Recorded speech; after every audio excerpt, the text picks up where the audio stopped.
وألف بين قلوبهم لو أنفقت ما في الأرض جميعا ما ألفت بين قلوبهم ولكن الله ألف بينهم إنه عزيز حكيم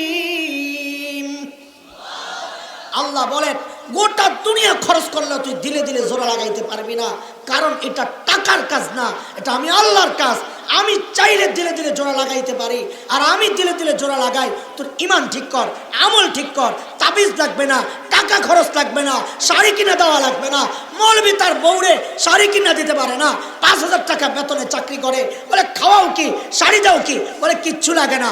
আলহামদুলিল্লাহ বছরে একটা দেই, তাও তো ঘরে গেলে যে একটা হাসি বিনিময় হয়, আল্লাহু আকবার। কোটি টাকার বউওয়ালারা সারা জিন্দেগি এমন একটা হাসি দেখার তৌফিক তোমাদের হয় নাই। এই জন্য বলি দোস্ত, জীবনে আপনি যেই হন না কেন, মাদ্রাসার প্রিন্সিপাল, মুহাদ্দিস, মুফতি, doctor, engineer, MP, chairman, member যেই হন না কেন, একজন আল্লাহওয়ালার সাথে নিজেকে জুড়ে রাখেন, সম্পর্ক করেন। আল্লাহওয়ালাদের সাথে থাকলে, আল্লাহওয়ালাদের কাছে বারবার গেলে গুনার ইচ্ছাও কমে যায়, গুনাহ ছেড়ে দাও তার জন্য সহজ হয়ে যায়। বলে এটা কেমনে বললেন আপনি? আল্লাহওয়ালার কাছে গেলে গুনাহ ছাড়া সহজ হয়, কেমনে বললেন? অযৌক্তিক, অবৈজ্ঞানিক কথাবার্তা না, না না, এই কথা যৌক্তিক এবং বৈজ্ঞানিক। বলে মানি কি এটা? তা আপনি বুঝেন, মানিটা বুঝেন। ধরেন এই যে আমার মাথায় একটা টুপি আছে, এই টুপিটা নিজে আল্লাহওয়ালা না আল্লাহওয়ালার পোশাক? আল্লাহওয়ালার পোশাক। এই যে লম্বা জামা একটা নিসফে সাক, এই জামাটা আল্লাহওয়ালা না আল্লাহওয়ালার পোশাক? আল্লাহওয়ালার পোশাক। আমাদের কোন কোন ভাই পাগড়ি পরেন, এই পাগড়িটা আল্লাহওয়ালা না আল্লাহওয়ালার পোশাক? আল্লাহওয়ালার পোশাক। তা আপনারা সবাই বলছেন পাগড়ি নিজে কিনা আল্লাহওয়ালা না, কি সে? আল্লাহওয়ালার পোশাক। টুপি কি? লম্বা জামা কি? আল্লাহওয়ালার পোশাক। আচ্ছা, আপনারা কোনোদিন কেউ দেখেছেন যে লম্বা জুব্বা পইরা, টুপি পইরা, পাগড়ি লাগায়া কেউ সিনেমা হলে ঢুকতেছে? দেখছেন কেউ? আপনারা দেখেন নাই কোনো সময়? মাশাআল্লাহ। তার মানে কি, এই পোশাকটা জড়ায়া কেউ সিনেমা হলে কেন ঢুকে না? এই পোশাকটাকে আটকায়া দিছে। আরে করস কি তুই? এই পোশাক পরে সিনেমা হলে ঢোকা যায় না। ওরে দোস্ত, কেন বুঝেন না? আল্লাহওয়ালার পোশাকের সাথে আপনি লাগার কারণে আপনার জন্য গুনাহ করা কঠিন হয়ে গেছে। তা আপনি সরাসরি আল্লাহওয়ালার কাছে গেলে তো গুনাহ করা অসম্ভব হয়ে যাবে। কথা বুঝাইতে পারতেছি আমি? এজন্য নেককারদের সাথে সম্পর্ক করেন। আমাদের গুনার বড় কারণ হচ্ছে আমরা দুষ্ট বন্ধুদের সাথে কাটাই সময়। দুষ্ট বন্ধুদের সাথে সময় কাটাইলে গুনাহ ছাড়তে মন চাইলেও ছাড়া যায় না। বন্ধুরা টাইনা টাইনা গুনার দিকে নিয়ে যায়। এই জন্য যদি গুনাহ ছাড়তে চাই, আমাদের জন্য সবচেয়ে জরুরি কাজ হচ্ছে দুষ্ট বন্ধু থেকে সম্পর্ক আলাদা করতে হবে।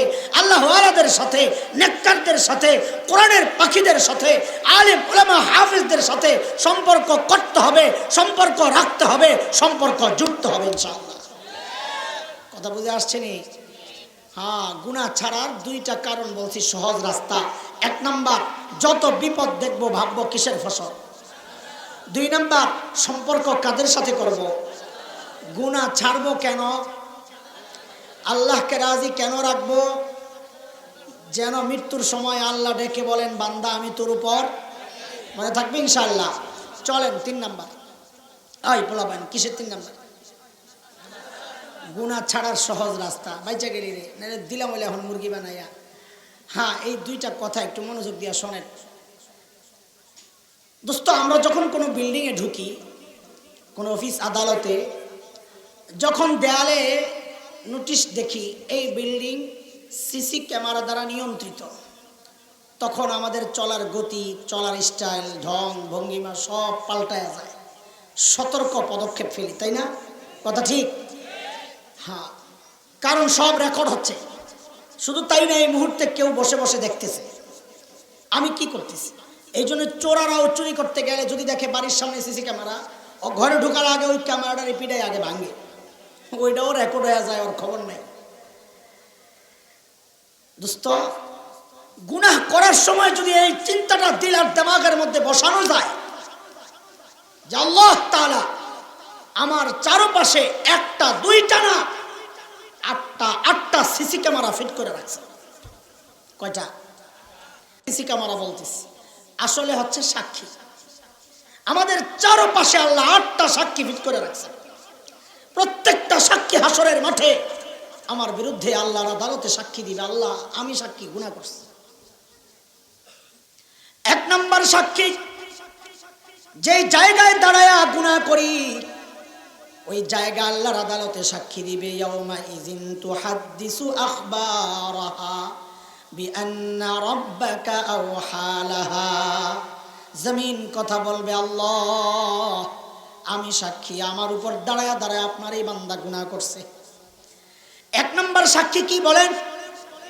বলেন সবাই মুখস্থ করেন। 1 নাম্বার সাক্ষী কি? 2 নাম্বার সাক্ষী পা। কোরআনের আয়াতের সিরিয়াল হলো হাত। আপনাদের মনে রাখা যেন সহজ হয় এই জন্য আমি বললাম পা।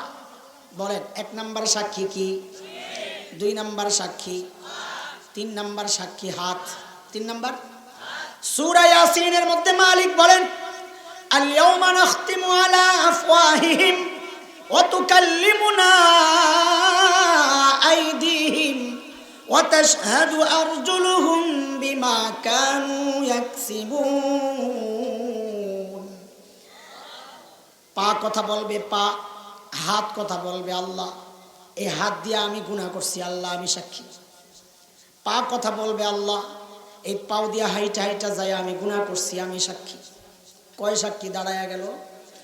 বলেন আবার 1 নাম্বার সাক্ষী, 2 নাম্বার, 3 নাম্বার, 4 নাম্বার সাক্ষী চোখ কথা বলবে, চোখ। 5 নাম্বার সাক্ষী কান সাক্ষী দিবে, কান। আহারে 6 নাম্বার সাক্ষী চামড়াও কথা বলবে, চামড়া। সূরা হামিম আস-সাজদার মধ্যে মালিক বলতেছেন এই কথা, হাত্তা ইযা মা জাউহা শাহিদা আলাইহিম সামউহুম ওয়া আবসারুহুম ওয়া জুলুদুহুম বিমা কানু ইয়ামালুন। এরে যুবক, অন্ধকার ঘরে একা একা দরজা জানলা আটকায়া মোবাইলের নেটে ঢুইকা তুমি অন্ধকার দুনিয়া একা একা ঢুকে যাচ্ছ আর মনে মনে ভাবতেছো আমারে তো কেউ দেখে না, আমি সিনেমা দেখি, গান দেখি, ন্যাংটা ছবি দেখি, মনে মনে ভাবছো আমারে তো কেউ দেখে না। আল্লাহ যেন এই আমাকে আর তোমাকে ডেকে ডেকে বলছেন, বান্দারে কারো দেখার দরকার নাই, কারো দেখার দরকার নাই। যে চোখ দিয়া তুই গুনাহ করতেছস ওই চোখে তো আমার কাছে তোর বিরুদ্ধে সাক্ষী দিবে। এরে বন্ধুরা, এরে ভাই আমার, কানের মধ্যে হেডফোন ঢুকায়া তুমি গান শোনো আর মনে মনে ভাবো দুনিয়ার কেউ তো জানে না আমি কি শুনতেছি। ওই তোমাকে যেন আল্লাহ ডেকে ডেকে বলছেন, বান্দারে কারো জানার দরকার নাই, কারো জানার দরকার নাই। যে কান দিয়া তুই গুনাহ করস ওই কানই তো আমার কাছে তোর বিরুদ্ধে সাক্ষী দিবে। চামড়া কথা বলবে, চামড়া বলে চামড়া আবার কেমনি সাক্ষী দিবে? হাসরের মাঠে মানুষ চামড়াকেও জিজ্ঞেস করবে, ওয়াকালু লিজুলুদিহিম লিমা শাহিদতুম আলাইনা। এরে চামড়া তুই আমার বিরুদ্ধে কেন সাক্ষী দিলি রে চামড়া? তখন চামড়া বলবে, ক্বালু আনতাকানাল্লাহুল্লাযী আনতাকা কুল্লা শাই। যে আল্লাহ তোমাকে কথা বলার ক্ষমতা দিয়েছেন ওই আল্লাহ আমাকেও কথা বলার ক্ষমতা দিয়া তোমার বিরুদ্ধে সাক্ষী দেওয়ার হুকুম করেছেন। কয় সাক্ষী গেল দোস্ত? 6টা। বলেন কয় সাক্ষী? 1 নাম্বার বলেন, 1 number, 2 number, 3 number, 4 number, 5 number, 6 number, 7 number সাক্ষী আল্লাহর আদালতে দাঁড়ায়া যাবে। কিরামান কাতিবিন ইয়ালামুনা মা তাফআলুন।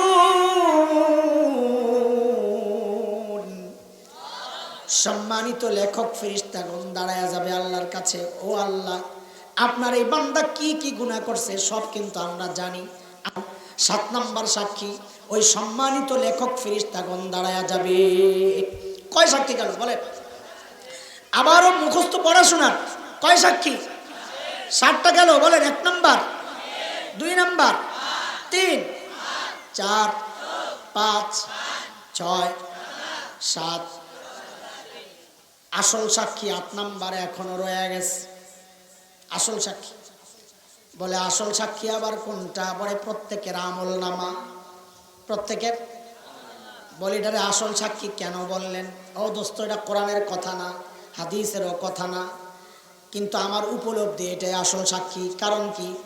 কারণ সবগুলো সাক্ষী বলার সময় আল্লাহর বলার ঢং ছিল একরকম, যেই না এই আমল নামার সাক্ষীর কথা আল্লাহ কোরআনে আলোচনা করেছেন, আমি খেয়াল করছি, দেখি ঢং পাল্টায়া গেছে।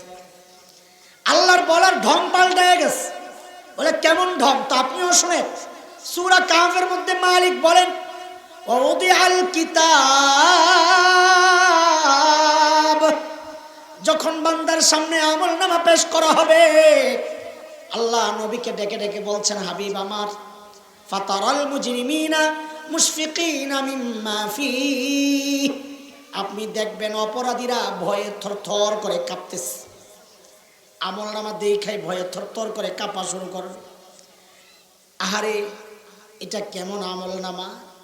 চিৎকার করা শুরু করবে, মালি হাজাল কিতাব, এটা কেমন আমল নামা? লা ইউগাদিরু সগীরাতান ওয়ালা কাবীরাতান ইল্লা আহসাহা, আমার একটা ছোট গুনাহও দেখি ছোটে নাই, একটা বড় গুনাহও তো ছোটে নাই। এটা কেমন আমল নামা? চিৎকার করে করে কাঁদতে থাকবে। আল্লাহ তাআলার আওয়াজ আসবে, এখন চিৎকার চেঁচামেচি করে কোনো লাভ নাই। দুনিয়ায় তো আমি সতর্ক করেছিলাম, এখন হাত দাও, হাত দাও, বাম হাত দাও, বাম হাত। কোন হাত? গুনাহ বেশি হইলে আমল নামা কোন হাতে যাবে? বলে দেন। বলে না, এমনি না, হাদিসের কথা। ওই হাতটারে পেছন দিয়া নিয়া কলিজা ছিদ্র করে তারপরে সামনে পাতবে।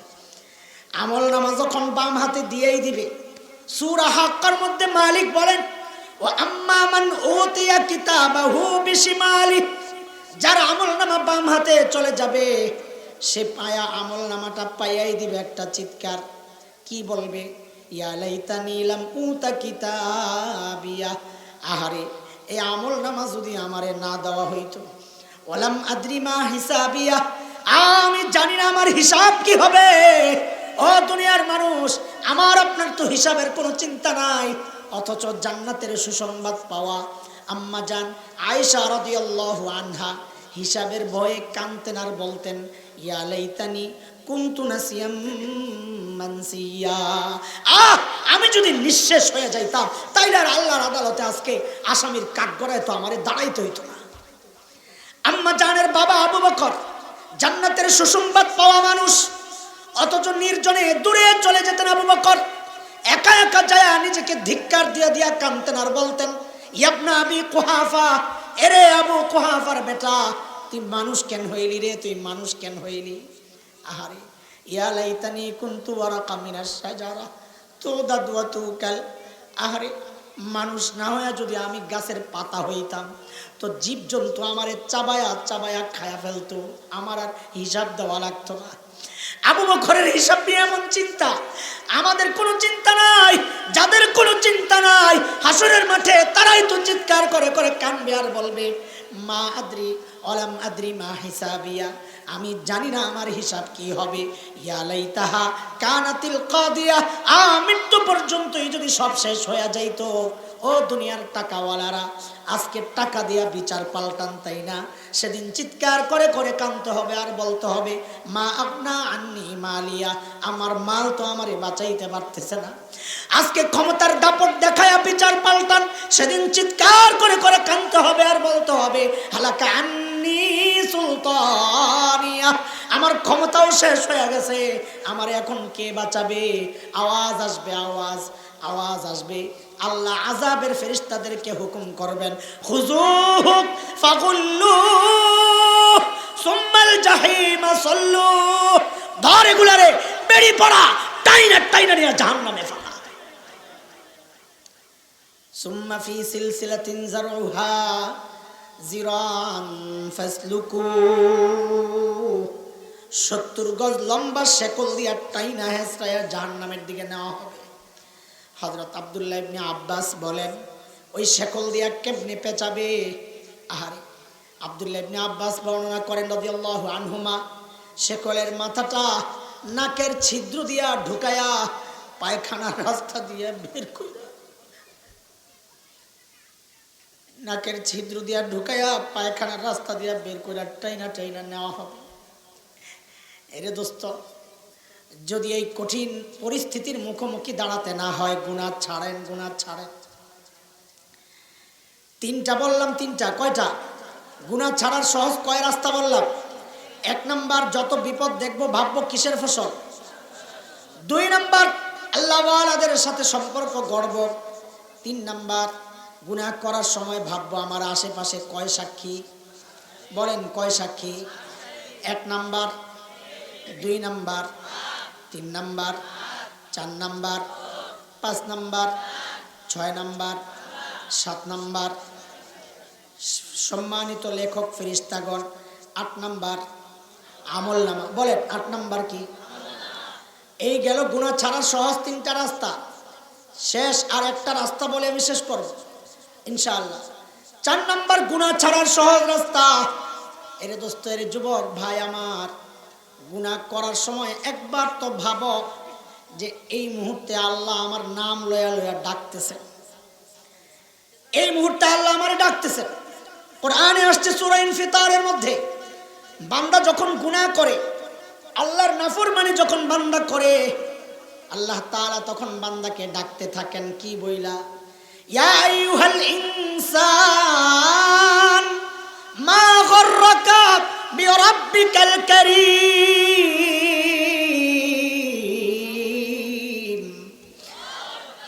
আরে বান্দা যখন গুনাহ করে, আল্লাহ ডেকে ডেকে জিজ্ঞেস করেন, এরে আমার বান্দা, মা গররাকা, কে তোরে ধোকায় ফেললো? বিরাব্বিকাল কারীম, তোর কারীম রবের ব্যাপারে তোরে কে রে ধোকায় ফেললো? ভাইরা আমার একটু বুঝেন, আরবিতে কারীম বলা হয় ওই দাতাকে যিনি না চাইতেই দেন। বলেন না চাইতে। আল্লাহ তাআলার কাছে এই চোখগুলা চায়া পাইছিল না চায়া? বলেন এই কানগুলো চায়া পাইছিল না চায়া? এই জিহ্বাটা চায়া পাইছিল না চায়া? আচ্ছা সব বাদ একবারে বলেন, শরীরের কোন অঙ্গটা আল্লাহর কাছ থেকে চাইয়া পাইছি? বলেন বলেন, কোনটা চাইয়া পাইছি? একটাও না, সবগুলোই না চাইতে দিছেন কে? যেই মহান সত্তা না চাইতেই দেন তাকে আরবিতে বলে কারীম। আল্লাহ যেন ওইটাই মনে করাইয়া দিচ্ছেন। আচ্ছা, এটা বুঝার আগে আরেকটা জিনিস বুঝেন, ওই যে পিছনে একবার বইলা আসছি, সবচেয়ে বেশি মায়া কার দুনিয়ায়? সবাই বলেন না। সবচেয়ে কার কলিজায় বেশি মায়া? সন্তানের জন্যে মায়ের। বলেন সন্তানের জন্যে। মার কলিজায় কত মায়া এটা তো বুঝাইতে পারবো না, কিন্তু কিছু বাস্তবতার সামনে উপলব্ধি করতে পারি। একটা মাসআলাও আপনাদেরকে শোনাই, তো আপনারাও কিছুটা বুঝবেন। মাসআলা হইল, সন্তান যদি বাবা মায়ের আগে ইন্তেকাল করে, বাবা তো সন্তানের লাশের পেছনে পেছনে যাইতে পারে, বাবা তো সন্তানকে দাফন করার জন্য কবরেও নামতে পারে। ওরে কেন, বাবার কলিজায় কি মায়া নাই? বলে না বাবার কলিজায়ও মায়া আছে, বাবাও চিৎকার করে করে কানবে, কিন্তু বাবার কলিজায় আল্লাহ শক্তিও দিয়েছেন, বাবা সন্তানকে দাফন করে মাটি দিয়া উপরে ওঠার মতো সামর্থ্য রাখে। কিন্তু দুনিয়ার কোনো মায়ের জন্য সন্তানের লাশের পেছনে পেছনে যাওয়া চলবে না, সন্তানের কবরে নামাও চলবে না। বলে কেন? বলে দুনিয়ায় এমন কোনো মা নাই যে সন্তানরে দাফন কইরা ওই মা আবার সুস্থ অবস্থায় উপরে উঠবেন, মা নিজেও লাশ হইয়া সন্তানের সাথে শুয়া পড়বে। কথা ঠিক কিনা? আচ্ছা বলেন তো একটু বুঝে শুনে, ওই যে মার কলিজায় এত মায়া কেন? মা আমার চোখটা বানাইছে। বলেন বলেন, মার কলিজায় যে এত মায়া কেন? মা আমার কান বানাইছে, হাত পাও কিছু বানাইছে, অল্প কয়েকদিন ভাড়াটিয়ার মতো পেটের মধ্যে ধারণ করেছেন, লালন করেছেন, তাতেই মার কলিজায় এত মায়া। তাইলে দোস্ত, যে আল্লাহ আমার চোখ বানাইছেন ওই আল্লাহর কত মায়া, যে আল্লাহ আমার হাত পাও বানাইছে ওই আল্লাহর কত মায়া, যে আল্লাহ এত এত নিয়ামত দিয়ে আমারে বাঁচায় রাখছেন ওই আল্লাহর কত মায়া। ওই মায়ার শব্দটা দিয়ে আল্লাহ আমারে আপনি ডাকতে থাকেন। আমি আপনি যখন গুনাহ করি, এই চোখ দিয়ে যখন গুনাহ করি, মালিক ডাকতে থাকেন, ইয়া আইয়ুহাল ইনসান মা গাররাকা বিরাব্বিকাল কারীম। এরে বান্দা, যেই চোখ দিয়ে তুই ওই গান দেখতেছস রে বান্দা, যেই চোখ দিয়ে তুই খেলা দেখতেছস রে বান্দা, ওই চোখটা তোরে ওই গায়ক গায়িকা দেয় নাই, ওই নায়ক নায়িকা দেয় নাই, ওই নর্তকীরা দেয় নাই, ওই নষ্ট ভ্রষ্টরা দেয় নাই, ওই খেলোয়াড়েরা দেয় নাই।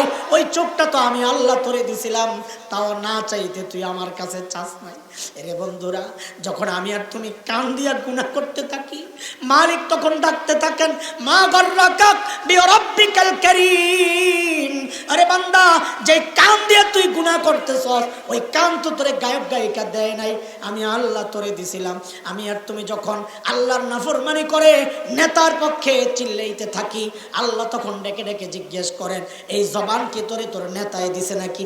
আরে এই জবান তো আমি আল্লাহ তোরে দিছি আমার কালামের তিলাওয়াত করার জন্য, এই জবান তো আমি তোরে দিছি জিকির আজকার করার জন্য, ভালো কথা বলার জন্য, আমার বিপক্ষে যায় নেতার পক্ষে দালালি করার জন্য না।